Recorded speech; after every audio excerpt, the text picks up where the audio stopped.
What up, Mundo, and happy birthday.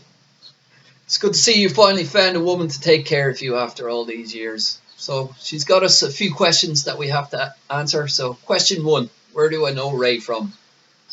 The first time I met Ray was the J1 summer of 2003. Although neither of us were actually on a J1, we both managed to party like we were. I met Ray at a J1 party where he introduced himself as I'm Mundo from Cavan and I'm on an internship at USD. He regaled me with how he disliked Navan, having been on a bus that got stoned while passing through there one time on the way back to Cavan from Crow Park, and has bore a grudge against Mead people ever since. He hence became known as Cavan Ray for the rest of the summer. Little did I know that 2 years later I'd eventually be roomies and working at USD with Mundo for the next 4 years, and that he was the one to actually get me the job. Fair play to him.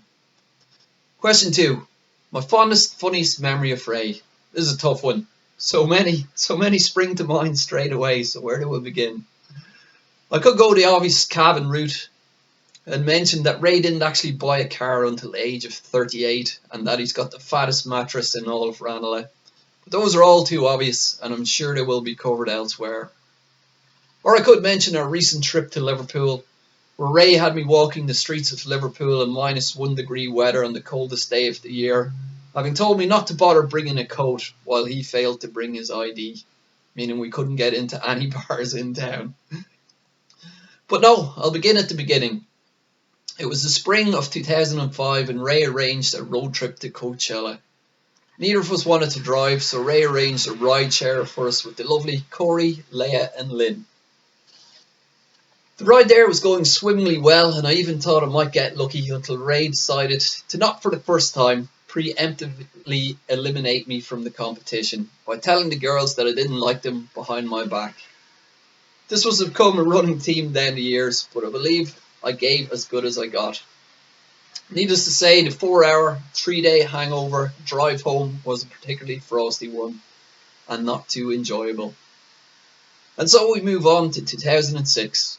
Ray and I were roomies at the time, and I managed to inherit a converted sofa bed, which I'd grown quite fond of to say the least.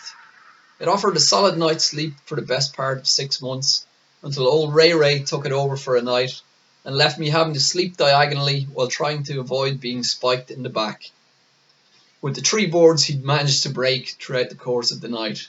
To this day, we still don't know how he managed to break those boards, so maybe Ray can elaborate on this for us right now. And so we move on to 2007, the year of the Jaeger bomber. The Aussie pub was the hangout, Jaeger bombs the drink, and mayhem the result.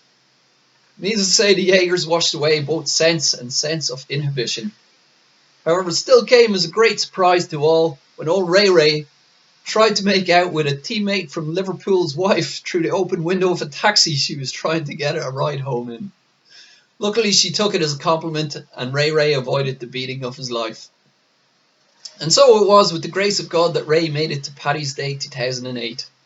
And in time-honoured tradition, Satanta done Paddy's Day in style down in Balboa Park. It was a nice sunny day, meaning thousands turned out for a great day's crack. But unfortunately for Ray, one ex-girlfriend was lurking in the crowd. And she unknowingly happened to get talking to Ray's roomie.